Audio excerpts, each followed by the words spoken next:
Hello guys, welcome to literature inside தமிழில். இன்னைக்கு நம்ம பார்க்க போற summary Emma. Author name Jane Aston.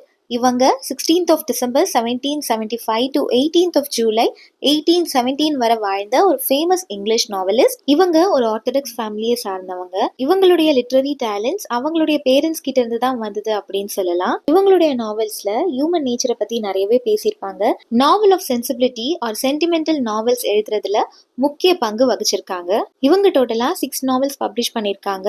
அதுல ஒன்னான எம்மாவை தான் இப்ப நம்ம பார்க்க போறோம். இந்த நாவல் எம்மா 23rd of December 1815ல பப்ளிஷ் பண்ணப்பட்டிருக்கு. பட் டைட்டில் பேஜ்ல 1816 தான் பிரிண்ட் பண்ணப்பட்டிருக்கு. இப்ப இந்த நாவலுடைய மேஜர் கேரக்டர்ஸ் பார்த்துக்கலாம். எம்மா வுட்ஹவுஸ் இவங்க ஒரு வெல்தி ஐ சொசைட்டியை சார்ந்த இன்டெலிஜென்ட் யங் உமன். இவங்களுக்கு மேட்ச் மேக்கிங் ரொம்ப பிடிக்கும். அதாவது இவங்கள மேரேஜ் பண்ணிக்கிட்டா நல்லா இருக்கும் அப்படின்னு பேசி சேர்த்து வைப்பாங்கல்ல, அந்த மேட்ச் மேக்கிங் இவங்களுக்கு ரொம்ப பிடிக்கும்.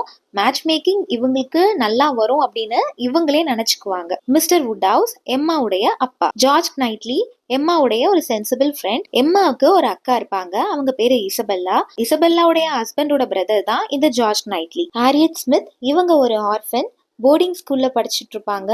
எம்மா இவங்கள அடாப்ட் பண்ணி ரொம்ப நல்லா பாத்துக்குவாங்க. மிஸ்டர் வெஸ்டன் அந்த வில்லேஜ்ல இருக்கக்கூடிய ஒரு வெல்தி மேன்.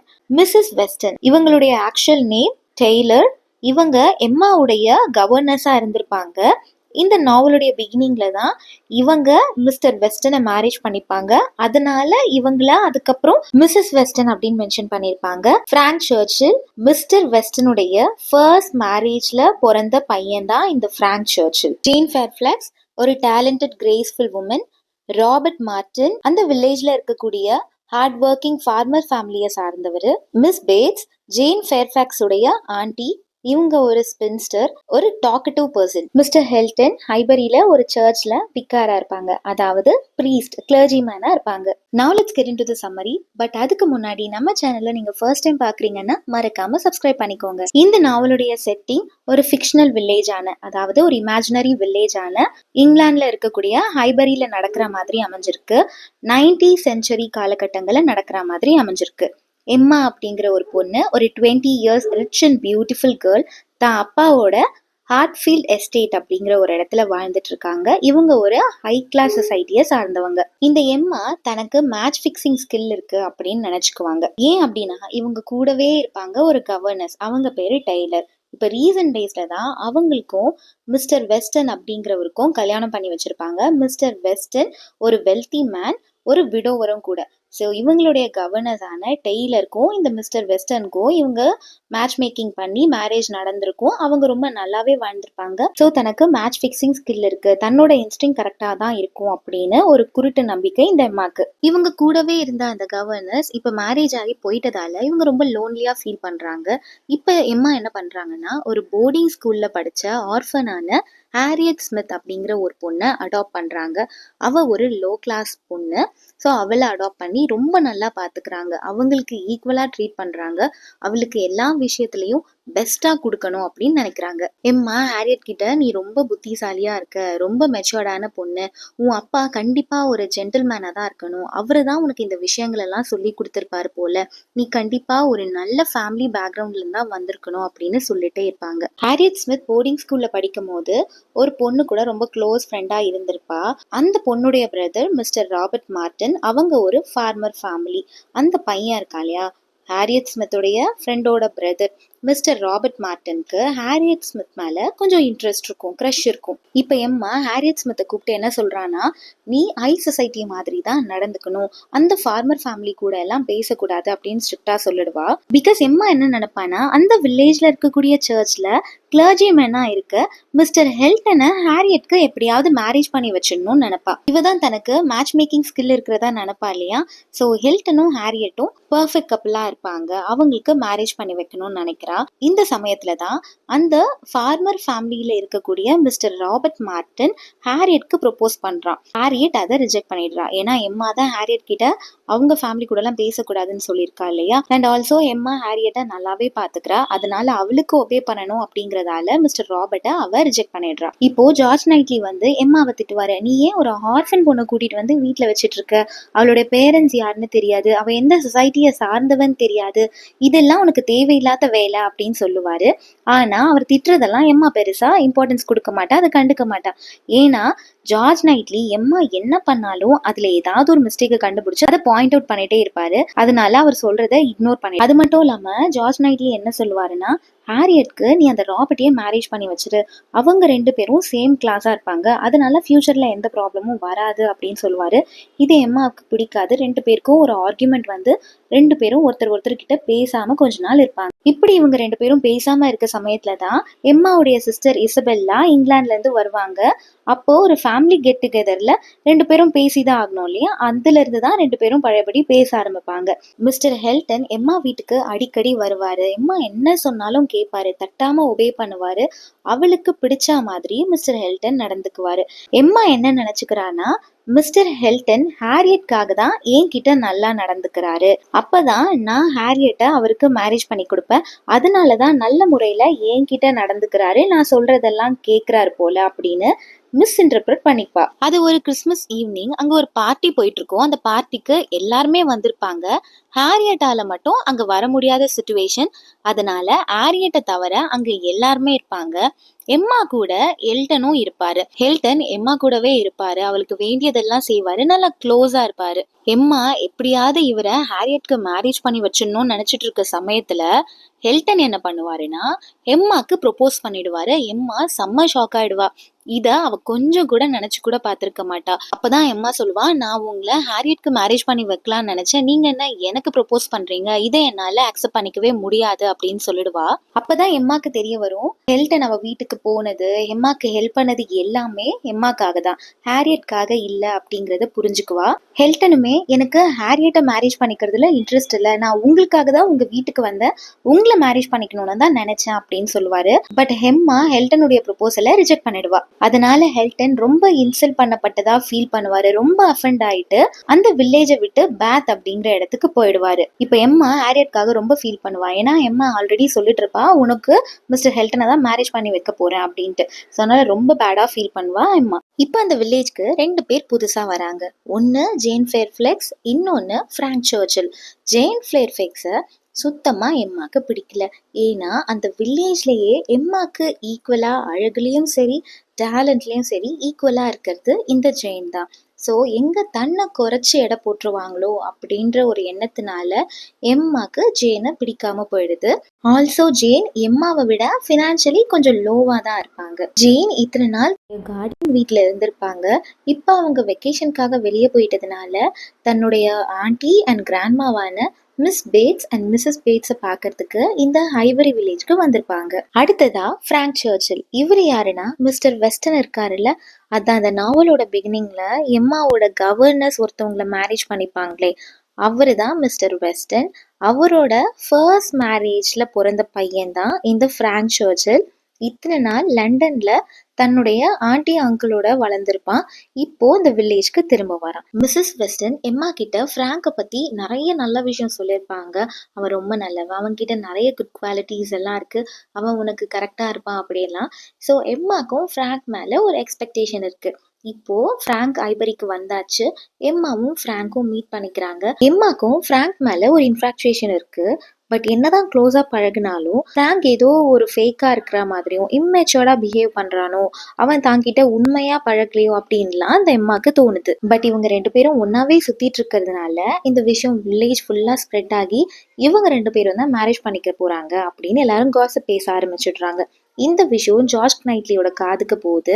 அவர் வந்து எம்மா கிட்ட, நீங்க 2 பேரும் பேசுறது சரியில்லை, அவன் உன்கிட்ட உண்மையா இல்லை, ஏதோ ஒரு ஃபேக்கா இருக்கிற மாதிரி தோணுது, நீங்க 2 பேர் பேசிக்கிறது சரி வரல அப்படின்லாம் சொல்றாரு. அதுக்கு எம்மா, உங்களுக்கு ஜேன் ஃபேர்ஃபாக்ஸ் மேல இன்ட்ரெஸ்ட் இருக்குன்னு நினைக்கிறேன், அதனால தான் இப்படிலாம் பேசிட்டு இருக்கீங்கன்னு அவரை இன்சல்ட்டிங்கா பேசிட்டு போயிடுறா.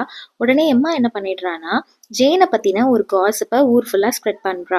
ஜேனுக்கும் மிஸ்டர் டிக்சன் அப்படின்றவர் கூட ரிலேஷன்ஷிப் இருக்கு, அவரு ஆல்ரெடி மேரேஜ் ஆனவர் அப்படின்னு எல்லாருக்கும் ஸ்ப்ரெட் பண்ணி விடுறா. ஏன் அப்படி பண்றான்னா, மிஸ்டர் டிக்சன் கிட்ட இருந்து இவளுக்கு நிறைய மெயில்ஸ் வரும். ஸோ அதனால இவங்க 2 பேரும் ரிலேஷன்ஷிப்ல இருக்காங்க அப்படின்ற காசிப்பை ஸ்ப்ரெட் பண்ணி விடுவா. இந்த சமயத்துல ஃப்ராங்குடைய ஆண்டிக்கு உடம்பு சரியில்லாம போயிடும். ஃப்ராங்குக்கு அவனுடைய ஆண்டினா ரொம்ப பிடிக்கும். ஸோ ஆண்டியை பாக்குறதுக்காக ஃப்ராங்க் இப்ப இங்கிலாந்து போயிடுவாரு.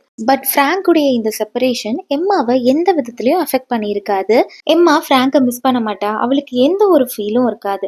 அப்பதான் ஒரு விஷயம் ரியலைஸ் பண்ணுவா, தனக்கு பிராங்க் மேல லவ் கிடையாது, அவங்க 2 பேருக்குள்ளேயும் இருந்த ரிலேஷன்ஷிப் சாதாரண ஃப்ரெண்ட்ஷிப் தான், லவ் கிடையாது அப்படிங்கறத ரியலைஸ் பண்ணுவா. இந்த சமயத்துல எம்மா ரிஜெக்ட் பண்ணதால கோவமா அந்த வில்லேஜை விட்டு பேத் அப்படிங்கிற ஒரு இடத்துக்கு போனாருல்ல மிஸ்டர் ஹில்டன், அவரு அகஸ்தா ஹாக்கின்ஸ் அப்படிங்கிற ஒரு பொண்ணை கல்யாணம் பண்ணிட்டு திரும்பவும் ஹைபரிக்கே வராரு.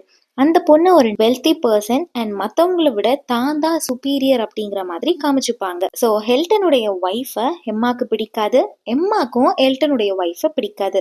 ஏன்னா 2 பேருக்குமே பேக் ஸ்டோரி தெரியும் இல்லையா? ஸோ ஒருத்தர் ஒருத்தர் பிடிக்காது. அடுத்ததா ஒரு பால் பார்ட்டி அரேஞ்ச் பண்ணியிருப்பாங்க. அந்த பார்ட்டியை எல்லாரும் அட்டன் பண்ணுவாங்க. லாஸ்ட் டைம் பார்ட்டிக்கு ஹாரியட் வர முடியாம போயிடுச்சு இல்லையா? பட் இந்த டைம் ஹாரியட் வருவா. ஹாரியட் இந்த பார்ட்டிக்கு வரதை பார்த்த எல்டன் எப்படியாவது அவளை இன்சல்ட் பண்ணணும்னு நினைச்சு, நீ எல்லாம் ஏன் இங்க வந்த, எங்களை மாதிரி ஹை கிளாஸ் பீப்புள் வரக்கூடிய இந்த பார்ட்டிக்கு உன்ன மாதிரி லோ கிளாஸ் பீப்புள்லாம் வரக்கூடாது அப்படின்னு சொல்லி இன்சல்ட் பண்ணி கீழே பிடிச்சு தள்ளி விட்டுருவாரு. இதை பார்த்த ஜார்ஜ் நைட்லிக்கு ரொம்ப கஷ்டமா போயிடும். ஹெல்டன் பண்றது தப்புன்னு அவருக்கு தெரிஞ்சு அவரை நோஸ் கட் பண்ணணும் அப்படின்றதால ஹாரியட்டை கூட்டிட்டு போயிட்டு கம்ஃபர்ட் பண்ணி அவ கூட டான்ஸ் ஆடுவாரு. இப்போ ஹாரியட் கொஞ்சம் பெட்டரா ஃபீல் பண்ணுவா. நெக்ஸ்ட் டே என்ன ஆகும்னா, ஒரு குரூப் ஆஃப் ஜிப்சிஸ் பெக்கர்ஸ் எல்லாம் சேர்ந்து ஹாரியட்டை அட்டாக் பண்ண வருவாங்க. அந்த சமயத்துல பிராங்க் சர்ச்சில் தான் அவளை சேவ் பண்ணுவாரு. இந்த சமயம் பிராங்க் வந்து இங்கிலாந்துல இருந்து ரிட்டர்ன் ஆயிட்டு இருப்பாரு. இப்போ பிராங்க் ஹாரியட்டை ரெஸ்கியூ பண்ண விஷயம் அங்க எல்லாருக்கும் தெரிய வரும்.